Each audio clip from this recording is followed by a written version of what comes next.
Welcome to Hope Through the Hard, a curated coalition podcast where we talk honestly about life struggles and how to face them in healthy, hope-filled ways.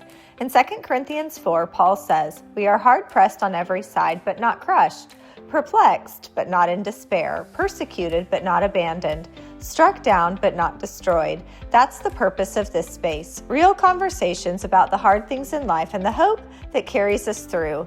Visit curatedcoalition.com to find our coaching services and book a free consultation. Hi, I'm Levi. This is Ashley, and we have Lincoln again helping out with production. And kid question. Would you rather run a marathon with a prize money of $1 million? Oh, yeah. Now you're like, oh. Or win a lottery with prize money of $1 billion? That's really not hard. I think I'll just win the lottery, but I don't want to play the lottery. Yeah, you have to play the lottery. How often do you have to play it? Yeah, lottery. I don't want to spend $1 billion to get $1 billion. That's the issue with the lottery. Right. Well, run a marathon. I don't think I can run that far. Like, I'm fairly certain that I can't run that far. Yeah, they have some walking marathons. I could do that. Yeah. So we are talking about Christmas stuff as well. And try to find some hope is the big part of this. And nothing reveals family tension faster than a holiday gathering.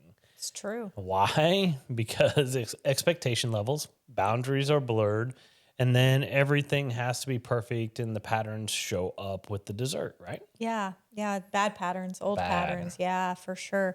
I think for some reason everyone expects perfection on the holidays. Yes. And we all seem to have this picture in our mind of what the holiday event is going to look like. And it's like picturesque, like a Norman Rockwell painting, and it's idyllic. And, like the sun is coming through the window just right. And the turkey is perfectly on the table, and the children are all smiling nicely, and no one is serving food, and no one is making hateful comments. And so when reality strikes and someone says something hateful, or when a child misbehaves and everyone needs to insert themselves in how to handle it, or whatever, things just seem monumentally worse than if it was a regular day and that happened. Yeah, and that's what we expect. I hope that my presents are the best. Yeah. And the surprise that comes with it. And that's just not always going to happen every year. Right. But we can hope.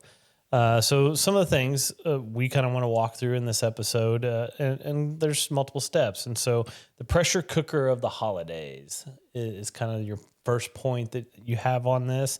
And the number one of the most common issues that present themselves is unmet expectations. Yeah. So you expect a peaceful family dinner. I don't know why or how, but mom also expects that the dinner is perfect. Yeah. Yeah, maybe you thought that everyone would exchange small, simple gifts, and someone walks in with name brand extravagant gifts. And so people seem disappointed by your smaller homemade gifts. Right. Yeah. Or imagine just relaxing traditions with your family, and your parents or the in-laws expect you to be there the entire time. Yeah. Yeah. Which can be rough. Absolutely. Different parenting styles also tend to present a really big problem during the holidays. Yeah. Maybe you don't allow screens during the meal, and a grandparent, in order to get your child to stop doing something naughty, just hands the phone over with YouTube pulled up. Right. I mean, that can be a tense situation. Real quick. Yeah. Or maybe you're a gentle discipliner. Yeah. And with how you approach your kids, but then you've got the family member that's like, tough love has got to happen. And, beat your kid Yeah. Maybe parenting issue we've experienced. Maybe you limit sugar and other people in your family just hand out the cookies like they're carrots, and you have a problem with that. Oh, yeah. Yeah. Yeah. One other point kind of that hits in this is gifts and financing, right? Yes. And so family, and we've been here, where we've agreed, hey, we're only buying so-and-so gifts, and we're only going to spend this much. But then somebody, instead of spending $20, is throwing out $200 gifts.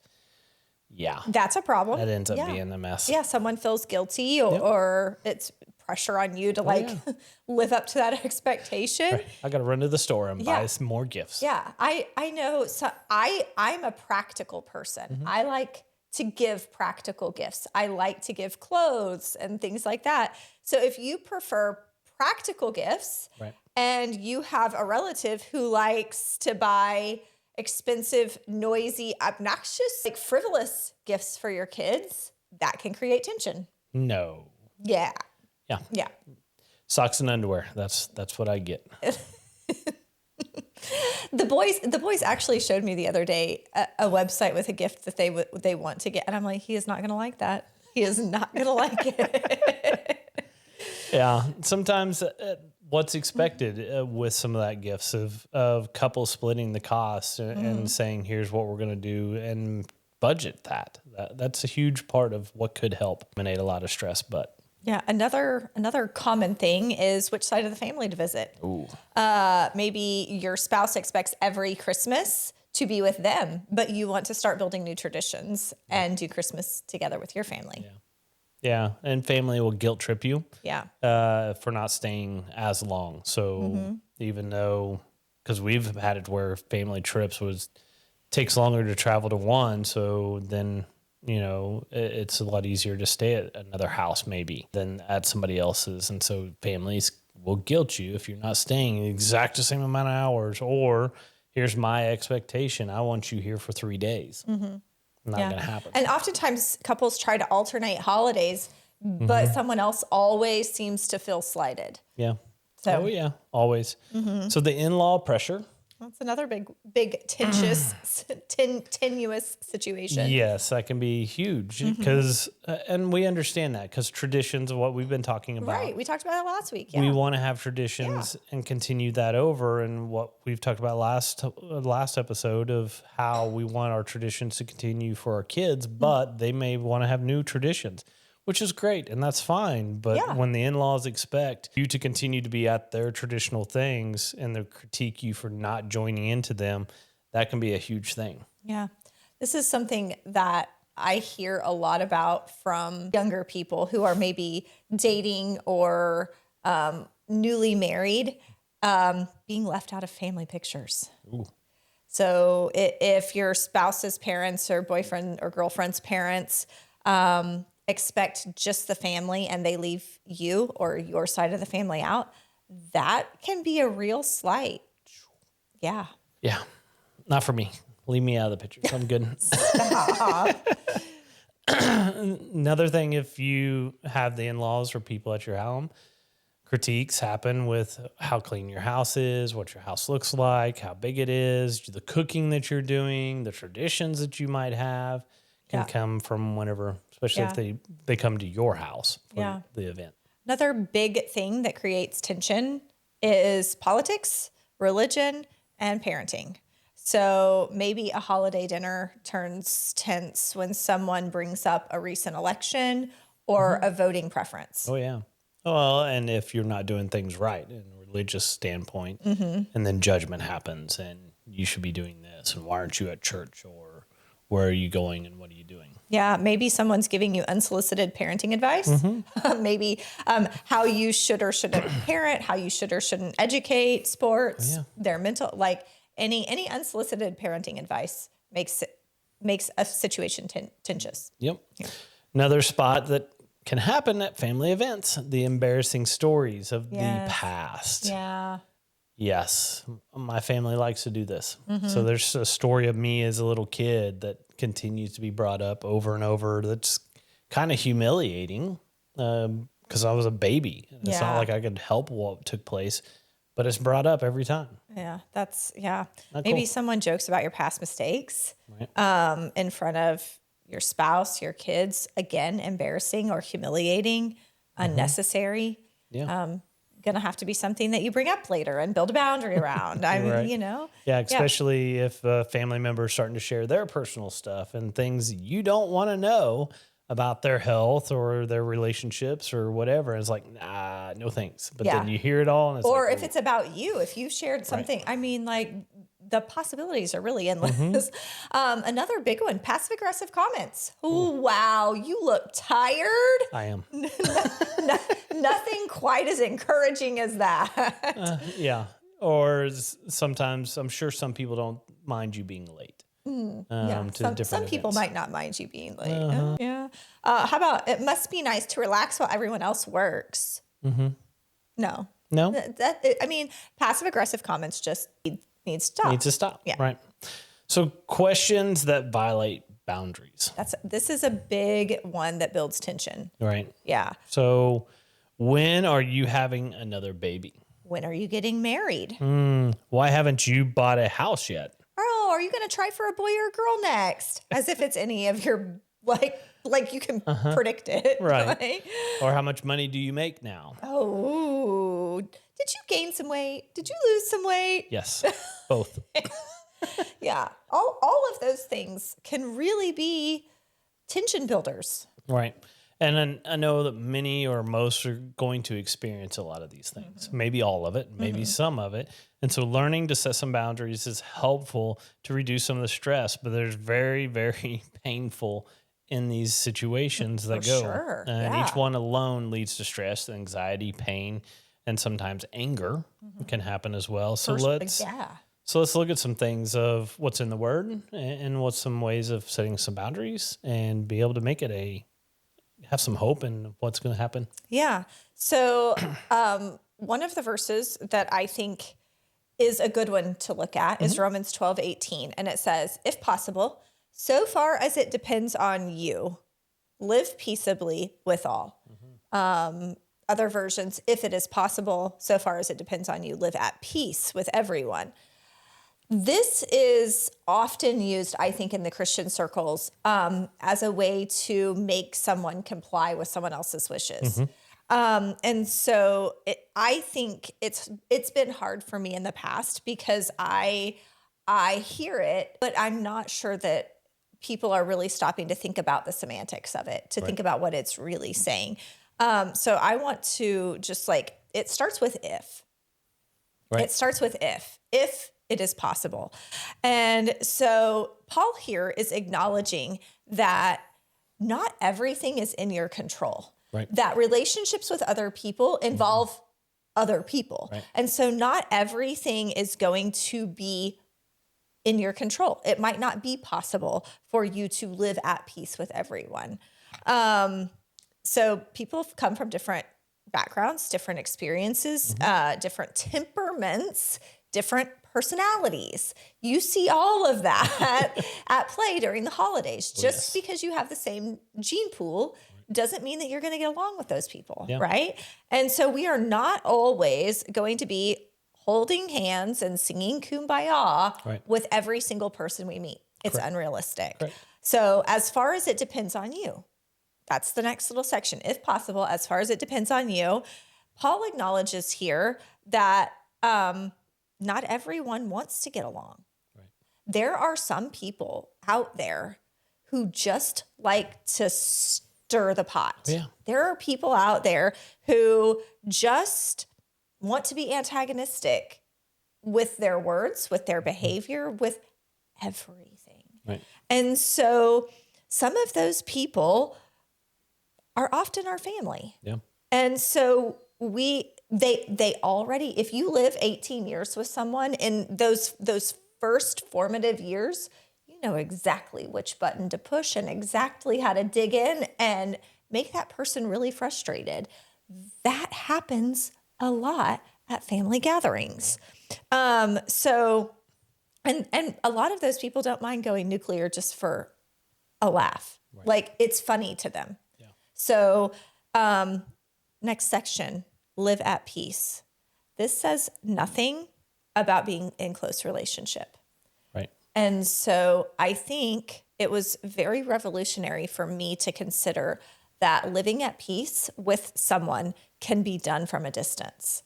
You can genuinely love Great Aunt Sue when Great Aunt Sue lives in Minnesota and you live in Florida. Yeah. And you can have, holiday card exchanges, but you don't have to choose to be around her. You can love her. You can pray for her. You can honor her with your words, but you do not have to be around her. Right. Because what Paul is saying is this peace is how you show up. And with that is how you show up to the situation, not trying to control everybody else, not trying to control the situations, but you just being at peace and not letting anybody else control you. And I think that's especially true for people who tend to bend towards the fond response of just trying to make everybody happy. And so I'm at peace, so I give in. I let go of my boundaries and I just try to make everybody happy. And really, it's not peace. Right. And I think that's why this is misused so much in the church culture. There are a lot of narcissistic people who run a church. And like the more that I sit back and look at the type of person who takes the lead pastor position, they often tend toward narcissism.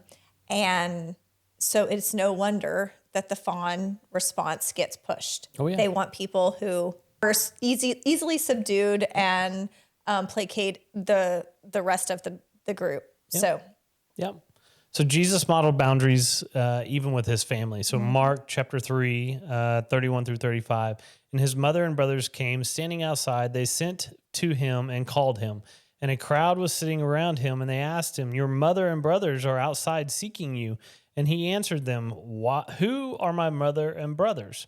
And looking about at those who sat around him, he said, "Here are my mother and my brothers. For whoever does the will of God, he is my brother and sister and mother." So understanding that it's not just a blood thing of trying to keep peace and boundaries with it, is that we are all in a family of God.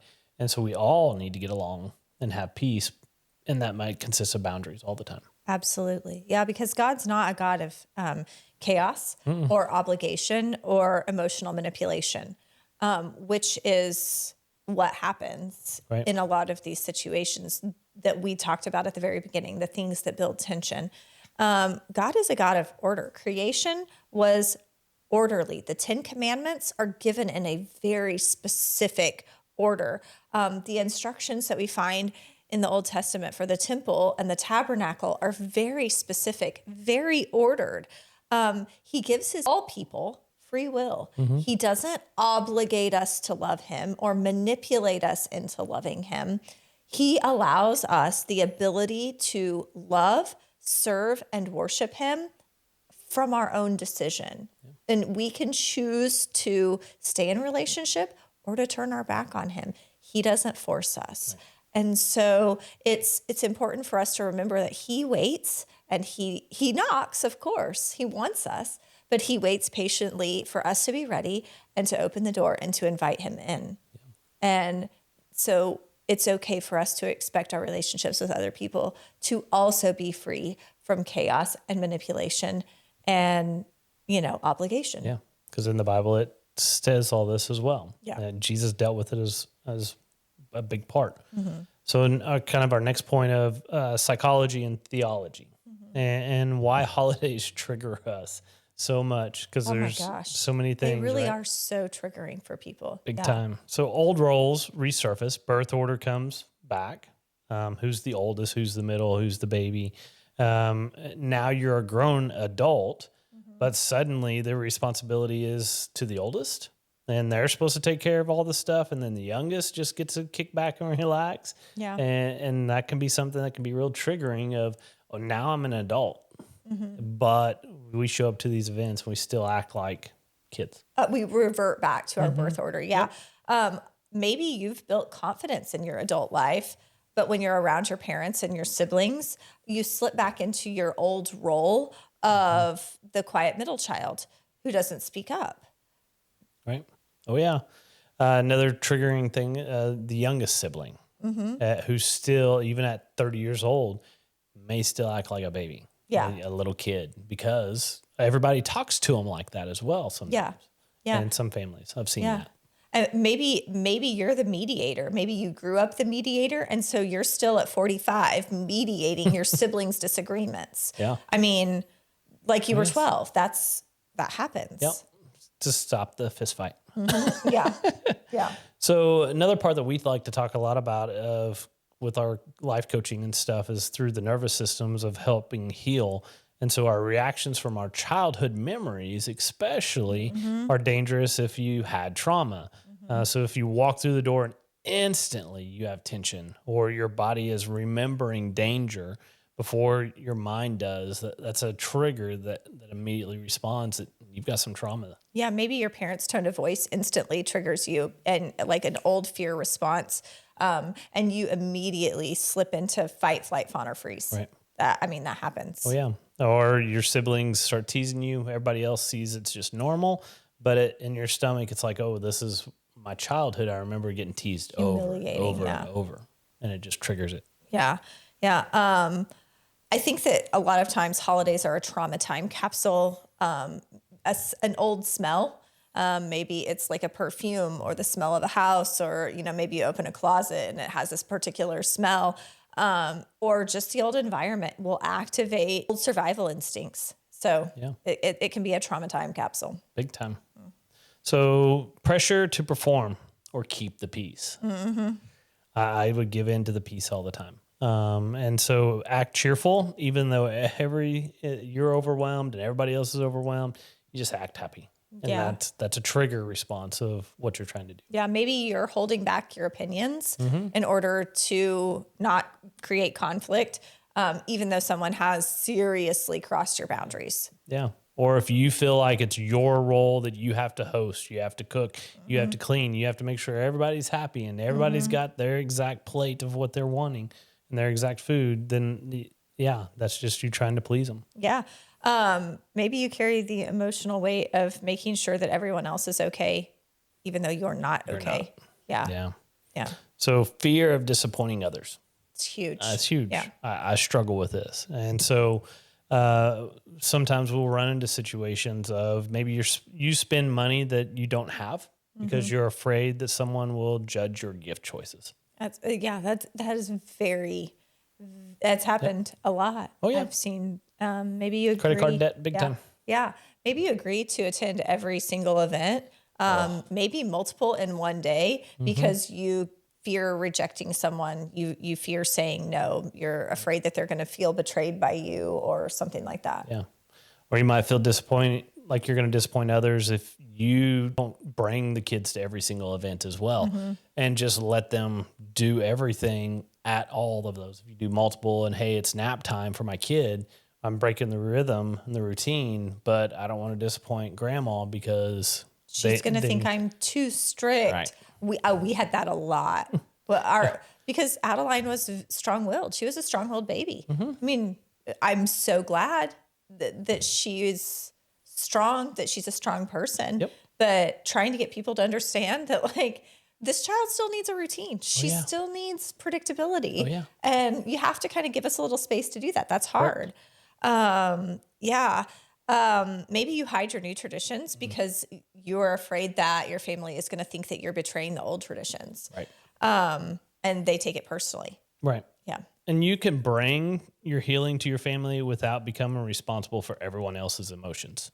That can happen. You can heal and bring all that into the family stuff. And you can be the change maker. Right. Yeah. Yeah. Yeah. Somebody has to make that step. Right. Yeah. Someone has to. A good example of that would be setting boundaries with kindness. Probably, most definitely, someone is going to be upset by that. Oh, yeah. You don't have to argue. Nope. You don't have to over-explain. You just hold the boundary with peace. Their frustration is their responsibility. It's not yours to fix. You're bringing clarity in, not conflict. That's good. Yeah.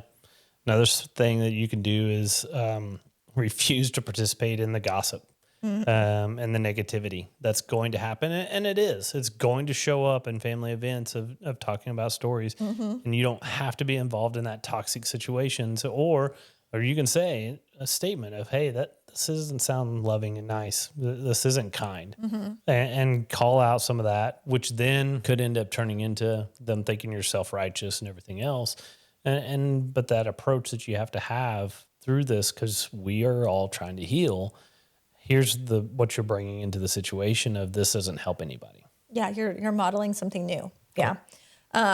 Maybe you are saying no to a holiday event to protect your family's rhythms.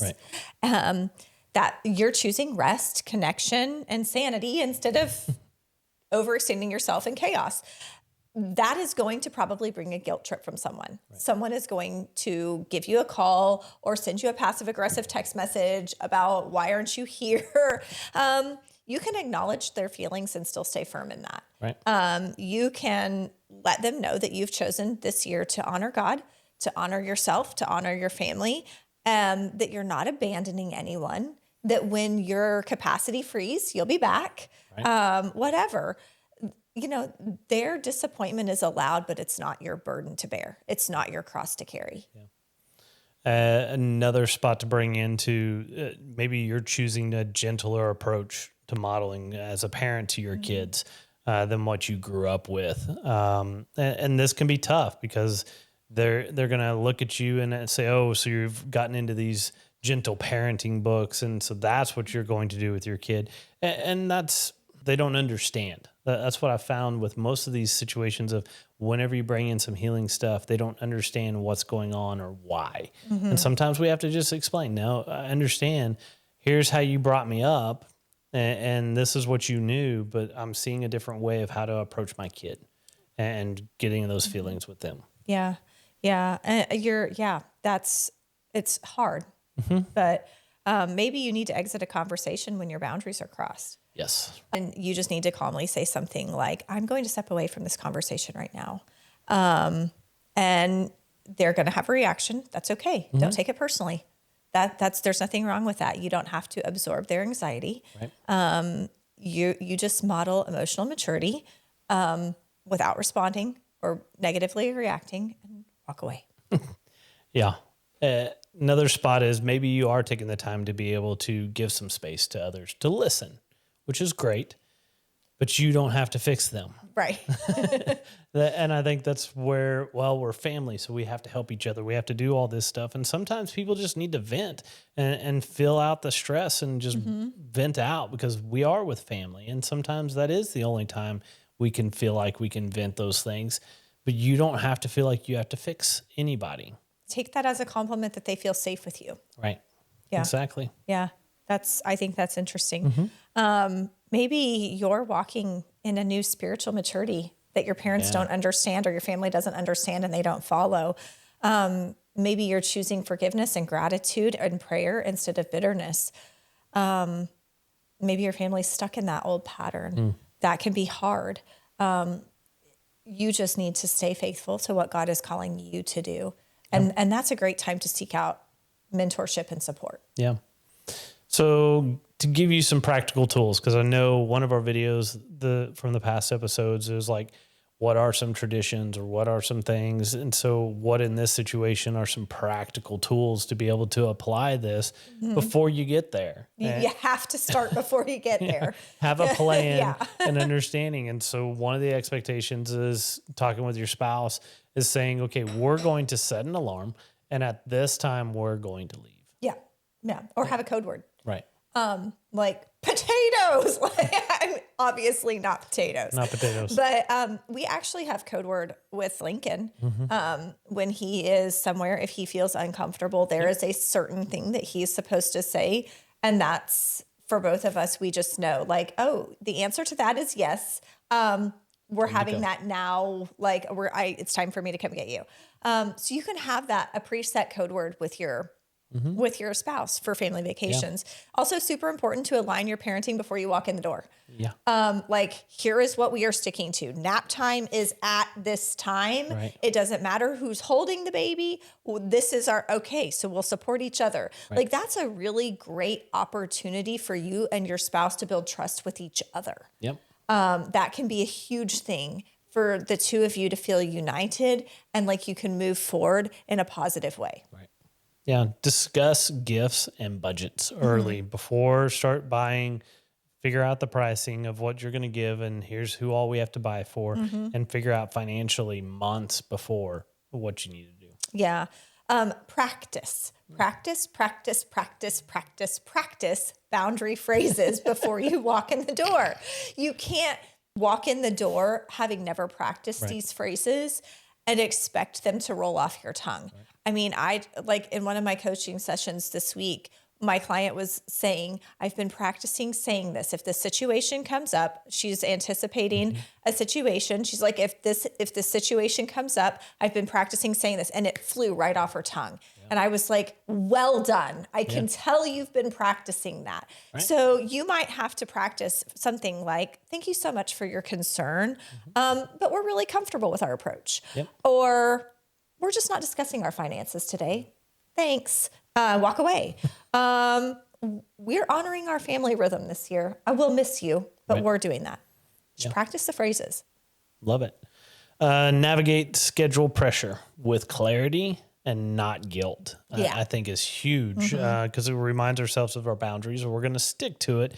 And with that, like you just said, we may need to find somebody else that we trust to be able to hold up those boundaries, to keep us accountable, and encourage us to stick to those boundaries pre-planned of this is what we're going to do.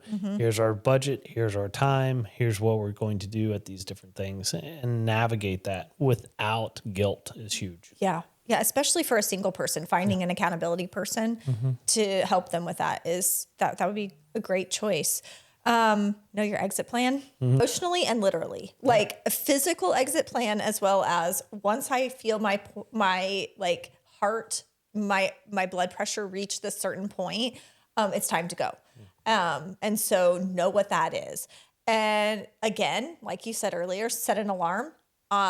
It might just, if you have an Apple Watch or some sort of like device that connects to you, it can just, oh, look, my alarm's, I'm so sorry, I have to go. That would be very easy if you're prone to being guilted, because it's okay for you to leave. It's okay. Yeah, it is. And there'll be next year, and there'll be the next holiday and everything else. So question we kind of have, what is one boundary you can set for the holiday season that protects your peace and what also honors God? So we appreciate you guys joining us. Leave a comment of what one of those boundaries are that you're going to be doing this year, and let us know.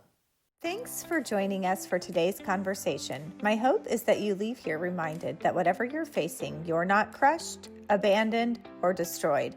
That's the promise of 2 Corinthians 4:8-9 and the heartbeat of hope through the hard. Visit curatedcoalition.com for all of our coaching services or to book your free consultation. We'll see you next time.